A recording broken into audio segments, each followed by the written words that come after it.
আমরা হয়তো এটা ভাবছি যে কাঁধে ব্যাগ নিয়ে কোথায় যাচ্ছে, বউ মেরেছে বলে রাগ করে কি ঘর থেকে পালাচ্ছে। তো বিষয়টা এমন না, চলো তোমাদেরকে প্রথম থেকেই বলি। তো তোমাদেরকে তো আগের ভিডিওতে বলেইছি যে আমি যে আজকে চলে যাব চেন্নাই, সেই জন্য দেখো আমি এখন চেন্নাই যাবো বলে রেডি হয়ে গিয়েছি। তারপর আমি বাড়ি থেকে রেডি হয়ে আসার পর আমি চলে এলাম পাড়ার ভিতরে এসে দেখি যে পাড়ার প্রতিবেশীরা সব আমাকে আজকের মতন বিদায় জানিয়ে দিচ্ছে। তারপর টোটোতে কিছুদিন বসে থাকার পর ফাইনালি আমরা পৌঁছে গেলাম গুসকরার। আমি কিন্তু একা চেন্নাই জানি, আমার সাথে তারা 5-7 জন আছে, ওরাও যাবে কিন্তু চেন্নাই। স্টেশনের ভিতরে ঢুকি কিন্তু প্রথমে আমি একটা হাওড়া যাওয়ার জন্য টিকিট কেটে নিলাম, তারপর ট্রেন চলে আসার আমরা এখন ট্রেনে করে চলে যাচ্ছি হাওড়া। ট্রেনে যা তাই ভিড় ছিল কি বলবো তোমাদেরকে। তো ট্রেনে 3-4 ঘন্টা চেপে থাকার পর আমরা ফাইনালি এখন পৌঁছে গিয়েছি হাওড়ার। হাওড়ার যা তাই ভিড় ছিল কি বলবো, কেউ যদি এদিক ওদিক হয়ে গেছে তাকে তো আর খুঁজে পাওয়াই যাচ্ছে না। তারপর আমরা হাওড়ার 23 নম্বর প্ল্যাটফর্মকে চলে আসার আমরা খাবার মতন একটা ভালো জায়গা দেখে নিয়েছিলাম যেখানে বসে ভালোভাবে খাবার খাওয়া যাবে। আর এদিকে দেখো এখন সবাই খাবার খেতে লেগে গিয়েছে। আমাদের তো ট্রেন আছে সে 11:45 আর এখন বাজে মাত্র 10টা। এতটাই ভিড়ভাড়টা ছিল যে ট্রেন আসার সময় ভিডিওটা করতে পারিনি, কিন্তু আমরা এখন দেখো ট্রেনের মধ্যে চেপে পড়েছি। আর এই ট্রেনেও কিন্তু যা তাই ভিড় ছিল, কিন্তু মনে একটাই দুঃখ ছিল যে কনফার্ম সিট হয়নি, আর এসি সিট হয়েছিল আমাদের। তো যাই হোক, ট্রেনে যখন চেপে পড়েছি ট্রেনের একটুকু মজা নিয়ে নি, পরে তোমাদেরকে দেখা করবো একবারই চেন্নাই স্টেশনে।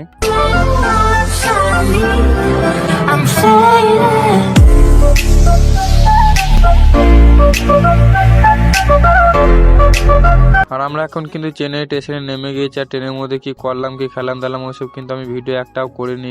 তারপর স্টেশন থেকে বেরিয়ে আসার পর আমরা যে জায়গায় যাবো সেই জায়গার একটা বাস ধরে নিলাম।